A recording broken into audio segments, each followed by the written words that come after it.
아침에 시작을 알리는 글로벌 주식 라이브 월스트리트 모닝 브리핑 3월 18일 오늘은 수요일 방송 시작하겠습니다. 여러분 안녕하세요. 저는 여돈입니다. 밖에 이제 비가 내리고 있습니다. 이게 봄빈지 겨울빈지 약간 이제 날씨가 쌀쌀해서 헷갈린다 하시는 분들도 계실 텐데 이제 엄연히 3월은 우리가 봄으로 치기도 하니까 또 이러다 갑자기 뭐 눈 오는 그런 상황도 펼쳐지기도 하지만 봄비라고 생각하시고 비가 꽤 많이 옵니다. 우산은 꼭 챙기셔서 감기 안 걸리시도록 주의하셨으면 좋겠습니다. 자, 밤사이 뉴욕 증시가 3대 지수가 모두 올랐습니다.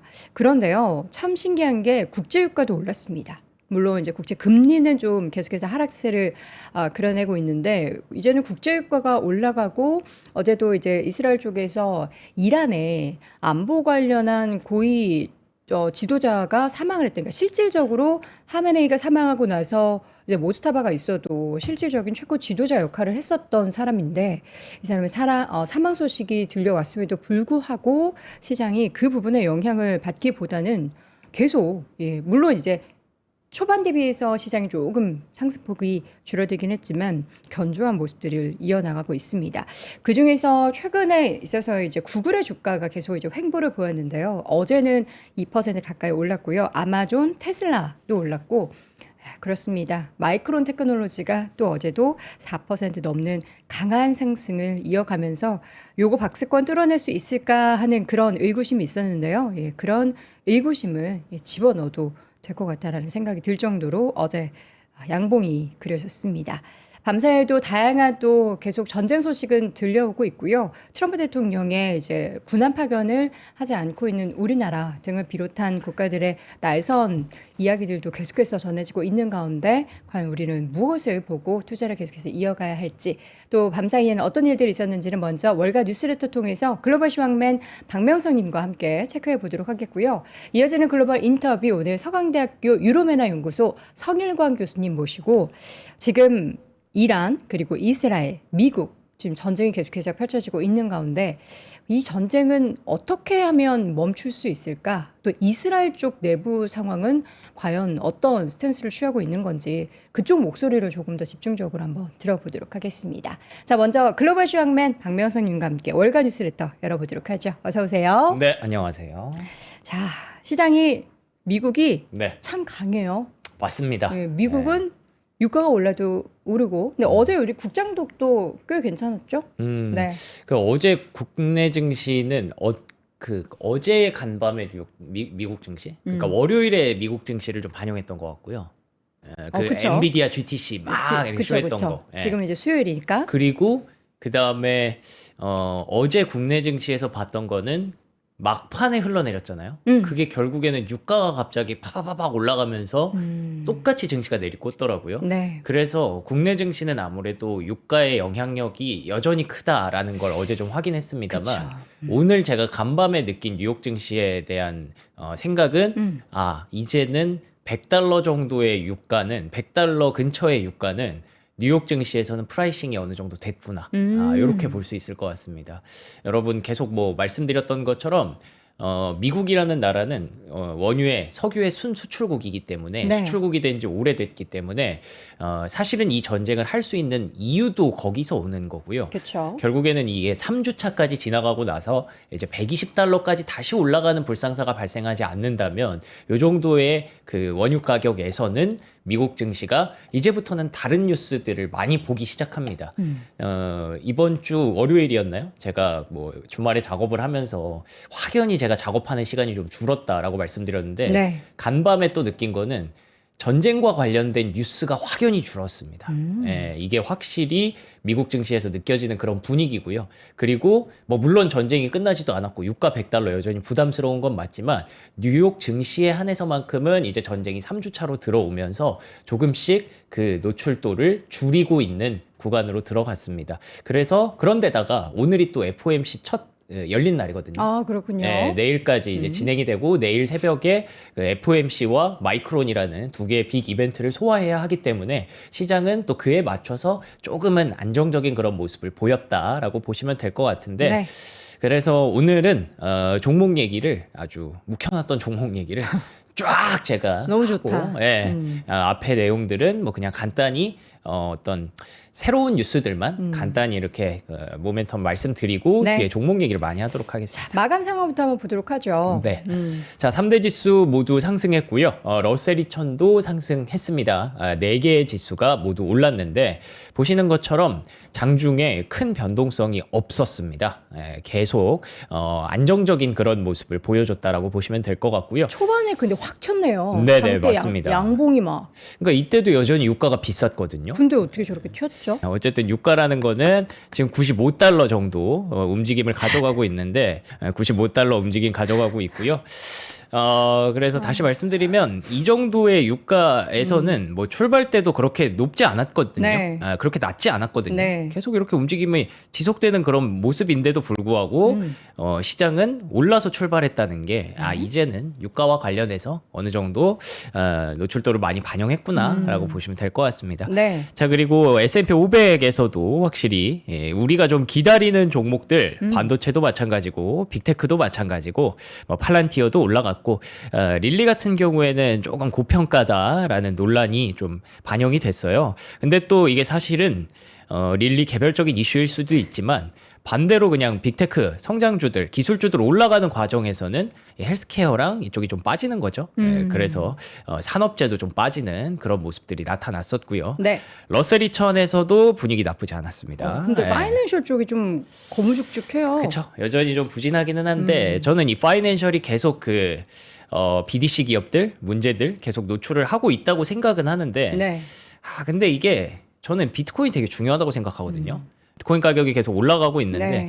이 비트코인이 계속 못 올라왔던 이유가 그런 사모 신용 기업들이 그쵸. 사실 이 펀드 환매가 자꾸 요청이 들어오니까 그거를 빨리 현금화를 해서 내줘야 되잖아요. 네. 그래서 두 가지 선택을 한 거예요. 환매를 제한하거나 그리고 비트코인 같은 유동화가 빠른 그 자산을 팔아서 그거를 다시 이제 메꾸거나 이 두 가지 선택을 한 건데 네. 근데 비트코인이 요즘 다시 올라오고 있다는 건 어쨌든 그 매도에 대한 압력이 많이 줄어들고 있다는 거잖아요. 네. 저는 그거를 조금 연결해서 생각을 해보면 사모신용 업체들이 조금은 이제는 안정감을 찾고 있을 수도 있다라는 네. 점에서 블루아울 같은 거 주가 보시면 최근에 바닥권에서 조금씩 올라오거든요.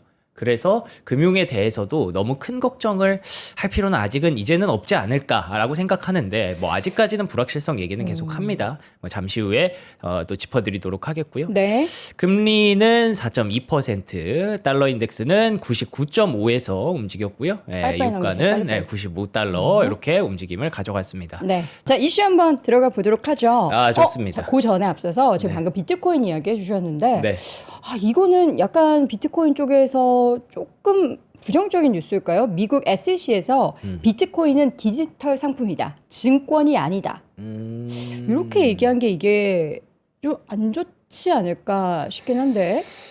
애매하긴 하네요. 이게 진짜 토큰 증권으로 넘어가느냐 안 네네. 넘어가느냐에 대해서 지금 좀 고민을 하고 있는 그런 구간인데 네. 이게 이렇게 되면은 근데 또 반대로 해석하면 그걸 수도 있어요. 명확하게 좀 정해줬다는 거죠. 완전하게 가르마를 네. 타줬다. 예, 그거에 대해서 이제 그 거래소나 이런 부분들이 어떻게 이거를 상품을 만들어야 하는가에 대해서 굉장히 고민이 많았는데 네. 그걸 딱 정했다는 점에서 사실 클래리티 액트도 똑같은 거거든요.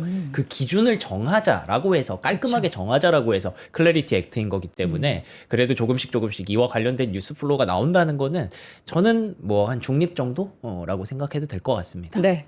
어제 전해졌던 소식이죠. 미국과 중국 간의 정상회담이 이제 기존대로라면 3월 말 4월 초에 예정되어 있었는데 네네. 결국에는 연기가 되는 거군요. 맞습니다. 어제 저희가 이 시간에 속보로 또 전해드렸죠. 네. 미중 간의 정상회담이 한 달 정도 연기가 된다. 이 시기에 대해서는 그때는 아직 확정이 되지 않았었는데 지금 나오는 얘기로는 5, 6주 정도 뒤에 열린다라고 합니다. 지금 3월 중순이니까 5, 6주 뒤면은 4월 말이잖아요. 네. 원래 기준이 3월 말이었는데 4월 말로 연기됐다는 건 한 달 정도 연기가 됐다라고 보시면 될 것 같죠.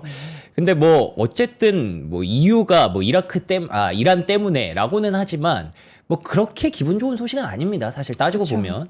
그래서 지금 상황이 생각보다 미국에게 계산이 제대로 좀 안 돌아가고 있구나에 대해서는 많이들 좀 보고 계신 것 같고 그 안에서 좀 흥미로운 소식 중에 하나가 대테러 책임자인 조셉 켄트라는 사람이 이란 전쟁에 대해서 항의를 하면서 사임을 했대요. 그렇습니다. 예, 그러니까 내부적으로 찬성 의견, 반대 의견이 분명히 있다라는 거죠. 그렇죠. 예, 그러면서 이 스케줄링에 대해서도 언제쯤 종전 혹은 휴전을 선언할 것인가에 대해서도 아마 지금 좀 논란이 있어서 그래서 원래 맞춰놨던 일정들을 계속 조정하는 게 아닐까라는 불확실성이 일부 있기는 합니다.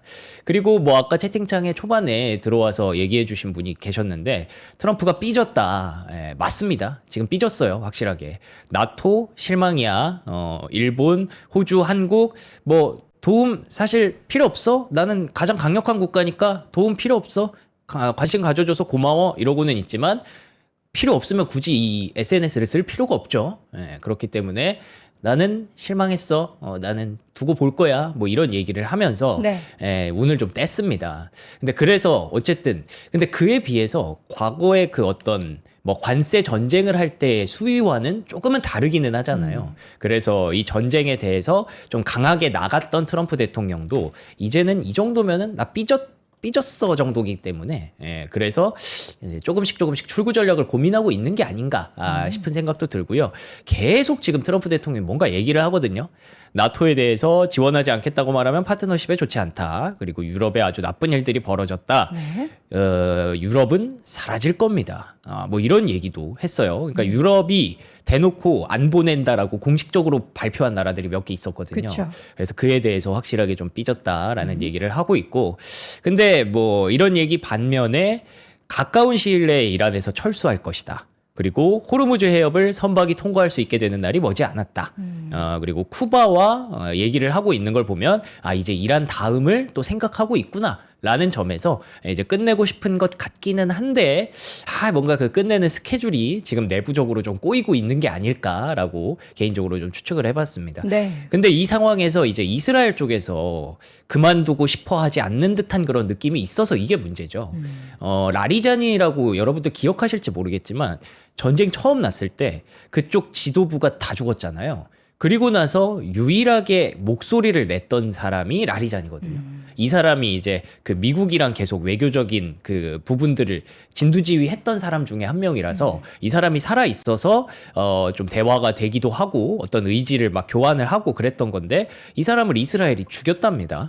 그런데다가 그 옆에 있는 사람은 민병대 대장이라고 하는데 두 사람을 이스라엘이 제거해 버렸어요. 그래서 그런 동시에 더 놀라운 일들이 기다리고 있다라고 네타냐후 총리가 또 얘기를 한 걸 봤을 때 모르겠어요. 이게 여기 보시면은 90% 넘게 세컨 스테이지가 진행이 됐고 이제 파이널 스테이지 하나 남았다라는 게 시간이 거의 다 끝났다라는 걸로 긍정적으로 해석할 수도 있겠지만 어쨌든 큰 거 하나 남았다라는 부분도 있을 수 있기 때문에 지금 상황이 그게 맞는 것 같아요. 뭔가 미국에서는 어느 정도 스케줄이 다 왔다고 생각하는데 그거를 이스라엘이 전에 듣고 이스라엘은 이 기회에 자기들의 어떤 눈엣 가시였던 그런 부분들을 후환을 계속 제거하려고 하는 거죠. 네. 빠르게.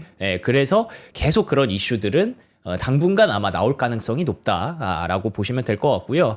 그 동시에 어제 유가가 좀 올라갔던 거는 아랍에미리트 쪽에 푸자이라 산업단지에 화재가 있었다는 건데 이것 또한 사실은 막 크게 번지지는 않았습니다. 아랍에미리트가 뭐 이란에다가 다시 반격을 했다든가 그런 일도 없었고 그리고 산업단지 화재가 뭐 빨리 정지가 돼서 그래서 다시 돌아가는 그런 모습들도 있었거든요. 그래서 유가가 더 이상 올라가진 않았고 참고로 계속 말씀드리는 게 이란의 공격 빈도 자체가 굉장히 많이 줄었고요. 17일 기준으로는 거의 집계가 되지 않았습니다. 그게 이제 지난주에도 그 첫 주보다는 공격이 확연하게 준 게 지금 그래프에서도 보이는데 네. 그 다음에도 줄었다. 그러니까 이게 맞아요.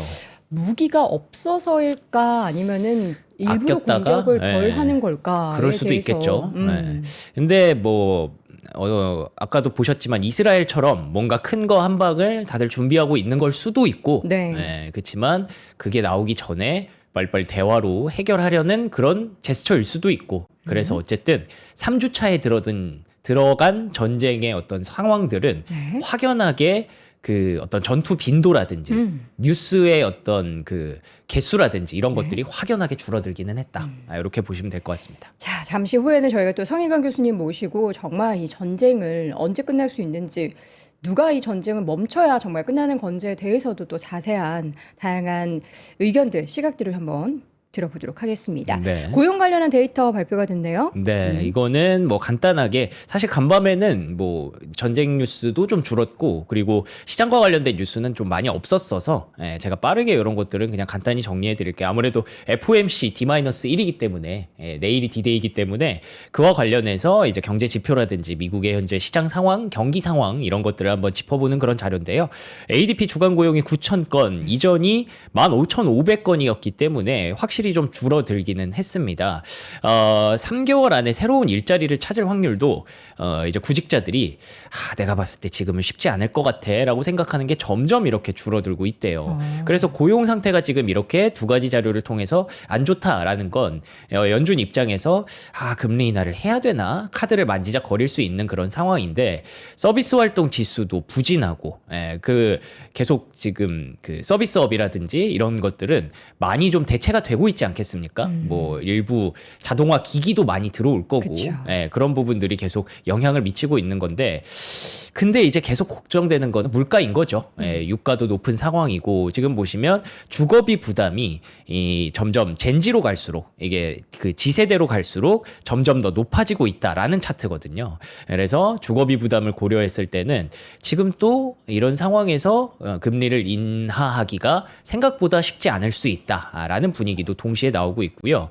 지금 그 유가만 올라가는 게 아니라 유가로 인해서 올라가는 그런 음식료 가격들이 있어요. 원두 가격이 저렇게 올라간다는 거예요? 커피 가격입니다. 그럼 뭐 원두인 건가요? 그냥 절대적인 그쵸. 커피의 가격? 어쨌든 원두 올라간다. 가격이겠죠. 그래서 커피라든지 밀이라든지 이런 것들이 올라가는 게 왜 그래서 저희가 비료 관련주를 계속 보는 거잖아요.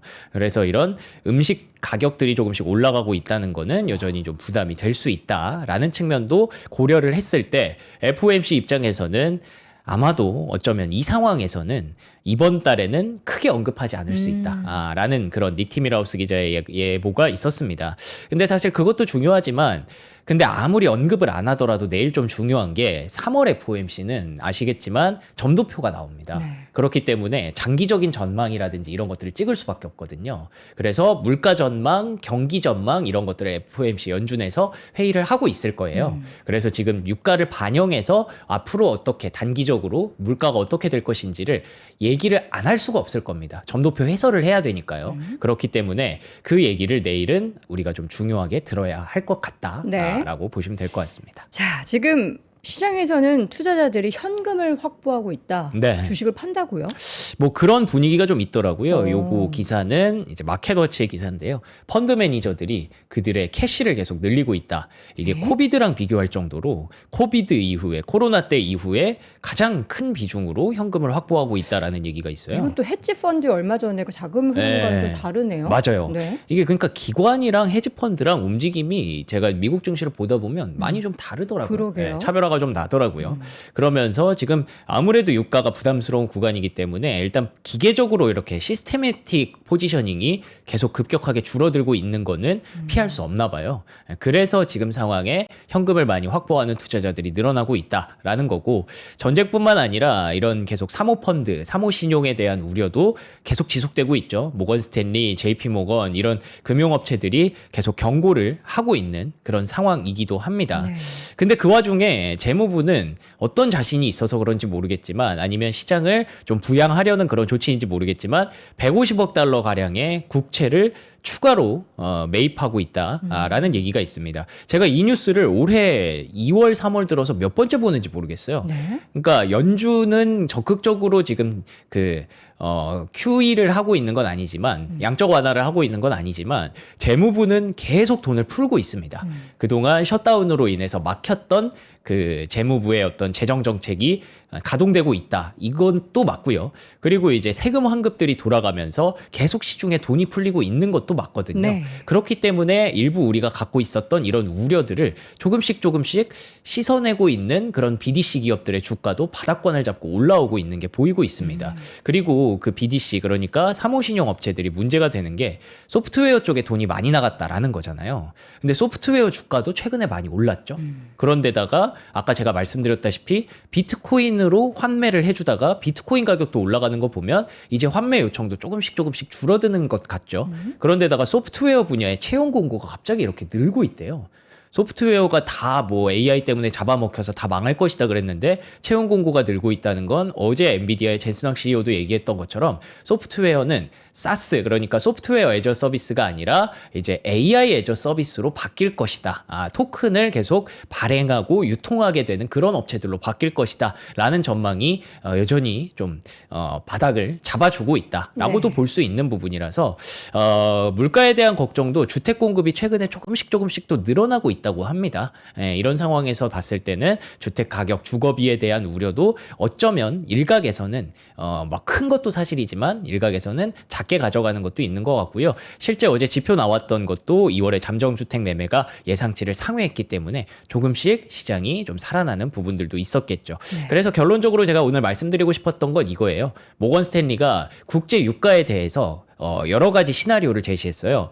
유가가 지금 만약에 하락하면 65에서 70달러로 다시 돌아갈 것이다. 전쟁 전으로 돌아갈 것인데 시장이 안정될 경우 100달러 수준에서 움직일 것이다. 이게 굉장히 흥미롭죠? 네. 시장이 안정되는데 100달러다. 라는 걸 가정해버렸어요. 그리고 호르무즈 해협에 계속 문제가 발생하면 125에서 140달러까지 가는 건데 결론적으로는 모건 스탠리에서 100달러의 유가는 미국 경제가 충분히 감당 가능한 유가라는 거예요. 물론 휘발유 가격이 올라가면 인플레이션이 악화가 되기는 하겠지만 그치만 지금 상황에서 주식시장은 어느 정도 프라이싱이 됐다라고 보고 있기 때문에 여기서 더 올라가거나 최악의 상태로 가지 않는다면 주식시장은 조금씩 전쟁 3주차 들어서 안정감을 찾을 수 있다라고 보는 게 모건 스탠리의 시선인 것 같습니다. 자, 엔비디아 기업 얘기부터 한번 특징주로 보도록 하겠습니다. 네. 어제 GTC 개막 이후에 매출 1조에 대해서 논란이 지속이 되고 있다. 그러니까요. 이게 적다는 거예요? 이게 너무 과도하다라는 과하다? 거죠. 네, 제가 어제 엔비디아 이게 되냐? GTC, 맞아요. GTC 해설을 좀 해드리면서 네. 제가 어제 그 3시부터 5시 반까지 엔비디아 GTC를 보다가 엔비디아 주가가 하락하기 시작한 순간, 바로 이 순간이었거든요. 그러니까 그 장중 낙폭을 줄였다. 상승폭이 뭐 2, 3%까지 올라가다가 네. 거기서 쭉 빠져서 0점 몇 %까지 쭉 내려왔었어요. 네. 그 순간이 1조 달러까지 우리가 매출을 발생시키겠다라는 얘기를 했을 때 시장이 그에 대한 불신이 좀 있었거든요. 그러니까 지금 안 그래도 뭐 데이터 센터도 좀 안 지어진다고 하고 자금 조달도 어렵다고 하는데 어떻게 너희가 1조 달러를 발생시킬 수 있어?에 대한 질문을 던진 거죠. 그것도 이제 다음 세대 뭐 파인만 뭐 이런 것들로 고려한 게 아니라 지금 팔고 있는 것만으로도 1조 달러 될 수 있다라고 하니까 시장이 의구심을 제기했던 거거든요. 그래서 DA 데이비슨에서 이런 얘기가 나옵니다. 젠슨왕 CEO가 다소 무리한 시도를 하고 있다라는 얘기가 있어요.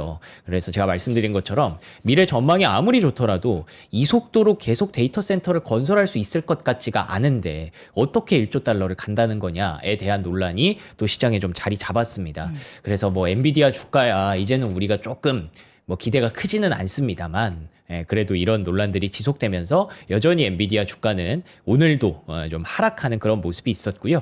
젠슨왕 CEO는 그런 우려들을 일축하기 위해서 우리 구매 주문 받았고 생산 재개하는 과정이다. 2, 3주 전과는 상황이 많이 달라졌다. 공급망이 다시 활기를 띠고 있기 때문에 괜찮을 것이다. 라는 얘기도 했었고 또 동시에 자사주 매입과 배당의 50% 정도를 쓸 것이다. 라는 얘기를 했습니다. 근데 이게 조금 두 가지 생각이 들지 않으신가요? 뭐 주주 입장에서 좋을 수도 있지만 이 돈이 왜 남지? 남는 걸로 더 짓고 더 투자해서 더 활성화시켜야 되는 거 아닌가? 그 생각을 할 수도 있잖아요. 그러니까 성장 기업이라는 것은 이런 주주 환원보다는 이런 투자를 더 많이 해야 된다라는 그쵸. 생각이시군요. 안 그래도 앞에서도 지금 데이터 센터가 그 속도로 지어질 것 같지 않은데 거기다가 돈을 오히려 투자하는 게 낫지 않나? 라고 생각하는 사람도 있을 수 있거든요. 그러니까 젠슨왕 CEO가 작년에 우리나라 와서 깐부 회동할 때도 네.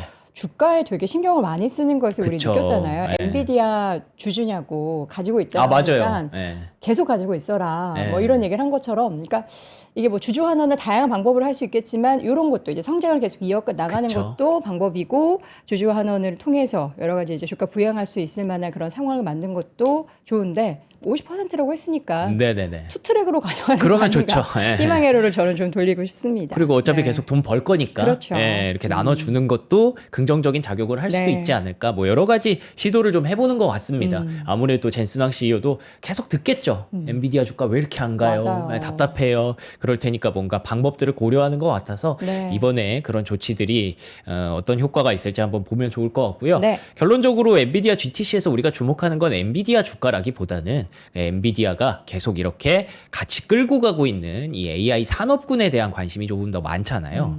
그래서 엔비디아의 AI 계층론이라고 해서 에너지도 필요하고 칩도 필요하고 인프라도 필요하고 모델도 필요하고 어플리케이션으로 나아갈 것이다. 앞으로 이제 그 피지컬 AI까지 가는 과정을 이렇게 탑처럼 그린 그런 자료가 있어서 가져와 봤는데 네. 뭐 모르는 기업은 아마 없으실 테니까 굳이 언급은 드리지 않겠고요. 가끔 엔비디아 관련주가 뭐가 있지 궁금하실 때 요거 캡처해 놓고 보시면 좋을 것 같은데요. 그래서 그 관련된 기업 중에 우리가 1차적으로 생각하는 건 역시나 메모리 반도체 기업이죠. 이렇게 루빈 그리고 파인만까지 가게 되면 HBM은 조금 더 많이 포함이 될 수 있고 그 동시에 또 마이크론이 생각보다 빠르게 HBM4 양산을 발표를 했습니다. 사실 이거는 우리나라 입장에서는 SK하이닉스가 단연 압도적으로 속도를 가져가고 있고 그리고 그 포지셔닝도 6대 4 정도로 우리가 알고 있잖아요. 6이 하이닉스, 4가 삼성전자. 근데 마이크론이 또 거기서 갑자기 스타트를 또 끊었다라는 부분이 네. 시장 참여자들을 또 기대하게 했습니다. 마침 또 내일 실적이 나오는데 또 요걸 또 오늘 발표했다는 점에서 네. 기대감이 높아져서 마이크론의 주가가 신고가를 경신하는 그런 모습이었고요. 이게 또 그 번스타인에서 소니에 대한 목표가를 하향했어요. 소니. 예, 소니를 왜 목표가를 하향했냐면 결과론적으로 이 메모리 가격 전망이 공급 부족 현상이 지속되고 있어서 적어도 2027년까지 높은 수준을 유지할 거라서 메모리가 많이 탑재되는 소니의 뭐 게임기라든지 이런 부분들이 조금 가격 부담이 있을 수밖에 없다라는 얘기를 했거든요. 그쵸. 그래서 결국 마이크론의 HBM4 양산도 이슈가 됐지만 결과론적으로는 이 메모리 반도체에 대한 전망은 계속 상향이 되고 있다. 전쟁통에도 상향이 되고 있다라는 부분이고요. 네. 어제 또 최태원 회장이 이제 미국에 방문해서 여러 가지 얘기를 했잖아요. ADR 상장 얘기도 했었고, 근데 2030년까지 쇼티지가 예상된다라는 부분을 미국에서는 더 많이 보더라고요. 그래서 만약에 이게 사실이면 뭐 충분히 주가가 더 갈 수 있다라는 것도 염두에 두셔야겠죠. 네. 그래서 샌디스크와 웨스턴 디지털 메모리 반도체 주가가 일제히 신고가를 냈습니다. 예, 그렇기 때문에 이 부분을 아마 많은 분들이 오늘 장 초반부터 기대를 하시지 않을까 싶고요. 그 이외에 광, 예, 맞아요. 요거 어제 좀 안 좋았잖아요. 예, 어제 그 광과 구리를 같이 써야 됩니다. 이런 얘기가 나오면서 어제 좀 안 좋았는데 루벤텀은 다시 올라왔습니다. 그렇다고 해서 광을 안 쓴다는 건 아니기 때문에 최근에 조정이 좀 과했다라는 측면이 있었던 것 같아요. 그래서 그 광과 구리가 어떻게 좀 많이 쓰이는가를 이 시계열로 나타낸 자료가 있어서 좋아서 이거 가져와 봤는데 이게 뭐예요? 그러니까 이 위에가 구리고요. 카퍼. 위에가 구리고 아래가 옵티컬 이쪽이 광입니다. 근데 지금 우리가 2026년도에 살고 있잖아요. 그렇죠. 그 옵티컬이 점점 더 확장되는 구간이기는 한데 요게 파란 색깔이 네. 확장의 느낌이에요? 네, 이 광이 확장되는 그런 네. 구간인데 여전히 카퍼 구리의 수요도 지속되는 게 맞다는 거예요. 예, 근데 2026년 이후부터 가면 결론적으로는 카퍼가 줄어들고 구리가 줄어들고 광이 압도적인 비율을 차지할 가능성이 높기 때문에 굳이 지금 선택을 하자면 아래쪽을 선택하는 게 맞다. 라는 측면이겠죠. 지금이 2026년이고 예. 확실히 이제 구리도 쓰이긴 하지만 앞으로의 점유에 있어서는 구리보다는 광 쪽에 그렇죠. 있어서의 사용이 더 많이 늘어날 네. 거다. 근데 그런 것들을 물론 주가가 어느 정도 반영은 하고 있으니 네. 지금부터는 조금 천천히 갈 수는 있겠지만 그렇죠. 그래도 앞으로 광 관련주에 대한 전망은 여전히 긍정적이다라는 부분이었고요. 그리고 어제 또 이 얘기도 했었죠. 스페이스원 베라루빈 우주 데이터 센터 얘기를 했는데 이와 관련해서 우주 관련주들이 꽤나 눈에 띄게 올랐습니다. 로켓랩 역시 어제 10% 급등했고요. AST 스페이스 모바일 역시나 7.4%까지 강한 탄력을 보였기 때문에 우주 관련주들에 대해서도 여러분들이 뭐 어제 물론 이게 사실은 어제 미국장이 끝나고 이 얘기가 나와서 우주 관련주에게 반영될 시간이 없었어요. 그래서 간밤에 반영이 된 거고 어제 국내 증시에서는 일부 반영이 좀 된 부분이 있기 때문에 그거는 한번 염두에 두시고 보시면 될 것 같고요. 그리고 또 이제 자율주행 관련해서 우버와의 협력을 얘기를 했었잖아요. 그에 대해서 굉장히 좀 긍정적인 분석이 나오면서 우버의 주가도 4% 넘게 올랐습니다. 우버, 뭐 현대차, 비아디 이런 기업들을 통칭해서 엔비디아가 얘기를 했었는데 이 덕분에 엔비디아와의 협업 덕분에 뱅크 오브 아메리카에서는 2028년에 우버의 로보택시가 전 세계 28개 도시까지 확대될 예정이다. 뭐 물론 28년도가 아직 많이 남기는 했습니다만 꽤나 강하게 좀 탄력을 받을 것이다 라는 전망을 해서 확실히 그 엔비디아와 알파마요의 어떤 협업을 자율주행에 어떤 시동을 걸 수 있는 그런 부분으로 많이들 생각하시는 것 같습니다. 네, 네비우스가 전환사채 발행 소식과 함께 주가 급락을 했네요. 그러니까요. 아까 보여드렸던 그 AI 엔비디아가 끌고 가고 있는 업체들 중에 유일하게 안 좋았던 섹터가 이 네오클라우드 섹터입니다. 예, 원래 네비우스가 어제는 정말 강하게 급등했거든요. 이 차트 보시면. 와, 로켓 발사한 줄 알았어요. 네, 그니까요. 올라갔었는데 이게 메타에서 이렇게 네비우스에 투자를 한다라고 해서 이게 어제 급등했던 그런 자료였거든요. 근데 오늘 그 돈을 받고도 전환사채를 또 발행한다고 해버린 거예요. 그러니까 이 네오클라우드 기업들이 결국에는 계속 주가가 못 가는 게 아까 엔비디아랑 똑같거든요. 아니 데이터 센터가 안 지어지고 그거 짓는데 빚이 너무 많이 들어가고 그거 환매 요청 계속 들어오는데 이거 언제 다 지어서 언제 실적 낼 거야에 대한 의문이 있는 건데 이번에 투자를 받았음에도 불구하고 전환사채를 또 발행한다고 하니까 여전히 쉽지는 않구나. 실적을 조만간 내기는 내겠지만 그 조만간이 계속 딜레이가 되는 거죠. 그래서 오라클과 코어웨이브의 주가도 같이 또 밀리는 그런 현상인데 뭐 바닥은 잡았겠죠. 그렇지만 주가가 올라가기에는 여전히 이 네오클라우드 주가들은 조금 시간이 걸릴 것 같습니다. 네. 네. 자, 항공과 해운주들은 동반 강세를 보였어요. 이제 맞습니다. 조금씩 회복을 하고 있나 봐요. 그러니까요. 이게 저는 굉장히 인상적인 지표라고 생각을 해요. 네. 그러니까 뭐 전쟁에 대해서 우리가 명확하게 언제 끝난다, 뭐 숫자가 어떻다 이런 거를 명확하게 짚을 수가 없잖아요. 분위기를 이거 좀 확인해 볼 수 있을 것 같아요. 네, 그렇죠? 맞습니다. 저는 그래서 항공주와 해운주를 보면서 이제는 운항이 어느 정도 긍정적인 쪽으로 보는구나. 시장에서는 이제 전쟁과 관련해서 더 이상 악화되지는 않는 걸로 보는구나라는 게 항공주 델타항공 6.5% 급등했고요. 겐코시핑 이게 해운주인데 3.6% 급등을 했습니다. 확실히 V자 반등이 나오고 있는 몇 안 되는 주식시장의 종목들이에요. 근데 마침 또 어제 약속이 나온 듯이 항공기업들의 업황 개선 얘기가 동시에 쏟아져 나왔어요. 델타항공에서도 1분기 매출 전망치를 상향했고요. 네. 아메리칸 항공에서도 전년 대비해서 매출이 10% 이상 증가할 것이다 얘기를 했고요. 유나이티드 항공에서도 연료 가격 때문에 불안하기는 하지만 매출 전망 여전히 견고하다. 3월 평균 객실 매출은 14% 증가했고 2분기에는 두 자릿수 성장할 것이다. 그러니까 연료 가격이 비싸기는 하지만 여전히 항공 수요가 좋다는 거예요. 그러면서 최근에 주가 급락을 오히려 기회로 활용하는 주주분들이 많이 움직임이 보였고요. 방산과 에너지는 확실히 계속 좀 엇갈리고 있습니다. 로키드 마틴이 오늘도 빠지면서 이 무기 수요가 전쟁 중에도 계속 있을 것 같은데 주가가 계속 빠져요. 사실 전쟁이 끝나고 난 다음에도 보통 이렇게 전쟁 치르고 나면 그쵸. 국방 예산을 더 늘리곤 하는데 빠지는 게 조금 아이러니하긴 하네요. 그니까요. 그래서 어쩌면 지금 상황에서는 뭐 주가가 반영할 만큼 반영했다라고 시장에서는 좀 보는 것 같고요. 네. 그럼에도 불구하고 그 쉐브론은 계속 우상향 추세를 유지하고 있는 게 인상적인데 그래서 계속 말씀드리지만 고유가의 고착화는 일부 미국 주식 시장에서는 일부 염두를 하고 있는 것 같습니다. 네. 그런 부분들이 쉐브론의 주가와 로키드 마틴의 주가를 바꾸고 있는 것 같고요.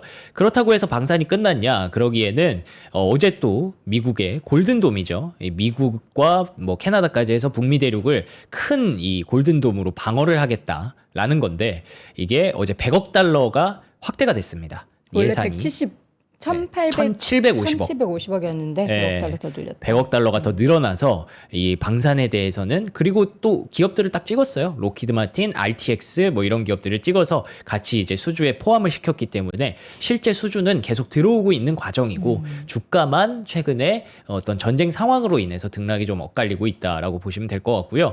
그리고 이번에 미국이 전쟁을 통해서 느낀 게 많았나 봐요. 아무래도 이란의 그 드론을 활용한 저항이 굉장히 강력하지 않았습니까? 저렴한 드론으로 예. 엄청나게 타격을 했죠. 그래서 지금 미국의 스케줄이 조금 어긋난 것 같기도 하거든요. 그래서 그런지 펜타곤에서는 우리도 이런 자폭 드론에 투자를 많이 해야겠다. 네. 라고 얘기를 했다고 합니다. 그래서 자폭 드론 생산을 확대하겠다라는 기사가 나와서 드론이라든지 방산이라든지 이쪽은 뭐 지금 이렇게 주가가 꺾인다고 해서 끝나는 건 아닌 것 같다라고 보시면 될 것 같고요.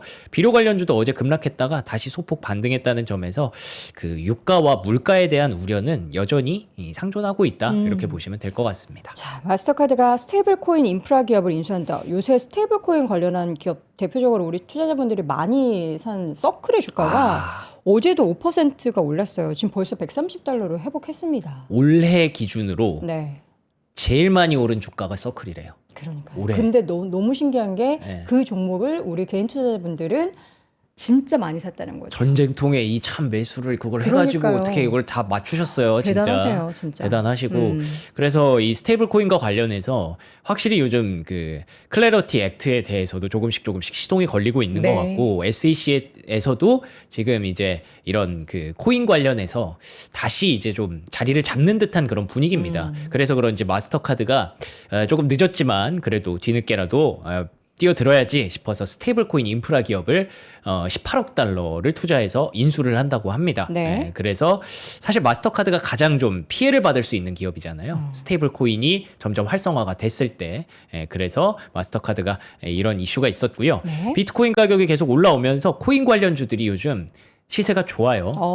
코인베이스 3.4% 어제도 올랐고요. 서클은 어제도 5% 올랐는데 말씀해 주신 것처럼 저기 50달러 근처에 있다가 지금 뭐 거의 3배를 찍었어요. 네. 올해 안에. 이렇게 서클은 클래러티 액트에 대한 기대감을 반영하면서 급등 랠리를 지속하고 있다. 이렇게 보시면 될 것 같습니다. 네. 그리고 또 스트래티지도 최근에 시세가 바닥을 잡고 좀 올라오는 분위기죠. 어제도 1.8% 올랐는데 최근에 또 22,000개의 비트코인을 샀다는 소식이 있었고요. 비트마인도 바닥 잡고 올라오는 과정에서 저는 이게 되게 흥미로웠던 게 이더리움 파운데이션이잖아요. 원래 그 이더리움이 잘 못 올랐던 이유로 대표적으로 꼽았던 게 저 이더리움 파운데이션 그 협회에서 이걸 너무 갖고 있었다라는 이더리움을 거예요. 가지고 있었다. 예. 근데 그거를 비트마인이 조금씩 확보해서 내가 이기겠다라는 게 목표였거든요. 근데 이더리움 파운데이션이 이번에 5,000 이더리움을 내놨어요? 비트마인한테 팔았어요. 그래요? 예, 그게 좀 의미가 있죠. 시장에 이제 이더리움에 대한 유동성을 풀어주는 건가요? 그럴 수도 있고 이제 비트마인한테 좀 왕좌를 어떻게 보면 넘겨준 넘겨주는 거다. 거죠. 예, 그래서 만약에 이더리움이 좀 더 강해지고 이더리움의 유동성이 더 좋아지면 이제 비트마인이 그 힘이 강력해지는 거니까 그런 부분들이 좀 영향이 있다. 의미가 좀 있었던 네. 뉴스였다라고 보시면 될 것 같습니다. 네. 메타 이 감원 얘기는 얼마 전에 나왔잖아요. 아, 맞습니다. 네. 예, 그리고 나서 그래서 주가는 많이 좀 빠졌어요. 그니까요. 예, 나왔던 얘기인데 어제 말씀을 드리려다가 이게 주가가 좀 또 빠져서 애매하다 싶었는데 그래도 요즘 근데 글라스 얘기 많이 나오지 않아요? 아, 맞아요. 저거 예. 이제 출시 곧 돼서 예. 엄청 또 기대한다라고는 하는데. 요거 좀 좋아하는 것 같아요. AI 이제 하드웨어 중에서 이쪽 저커버그는 이 글래스를 많이 보고 있는 것 같고 그래서 이제 투자를 하면서 감원을 하면서 네비우스한테 투자를 했거든요.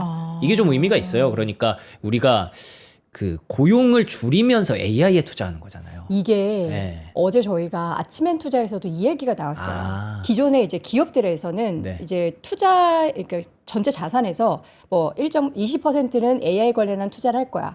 또 30%는 이건 인건비에 들어가는 그쵸. 금액이야. 이렇게 나눴는데 이제는 이 AI 관련한 그 자산뿐만 아니라 인건비에 들어가는 그걸 뜯어서 비용도 쓰잖아요. 네. AI에 투자를 한다. 그게 여러 가지 의미가 있는 게 네. 금리가 높아서도 있고 딴 데 쓸 거를 또 끌어와서 AI에 투자하는 것도 있고 그쵸. 이렇게 하면은 되게 흥미로운 게 의외로 물가가 안 올라갑니다. 돈 왜냐면 안에서 도니까. 네, 이 우리의 지갑이 얇아지니까 물가는 좀 안 올라갈 수 있어서 그래서 또 금리 인하를 할 수가 있어요. 예, 그런 부분들까지 염두에 두셔서 그래서 이 테크 기업들이 이렇게 하고 있는 행동을 좀 보셔야 되는데 뭐 어쨌든 그런 움직임이 있었고 또 빅테크 기업들 그래서 동향을 좀 말씀드리면 아마존이 AWS 매출 2배 성장할 것이다 네. 라는 긍정적인 전망을 내놓으면서 주가가 올라왔습니다. 2배라는 거는 또 의미가 있죠. 네. 빅테크 기업들이 돈 쓰는 이유가 있다는 걸 말씀드리는 거고요. 오픈 AI는 그 틈을 타고 요즘 클로드랑 정부가 좀 싸웠잖아요. 그래서 AWS 얹어서 띄어서 정부 납품해보겠다라는 측면에서 AWS도 그 사이에 조금 이슈가 되고 있습니다.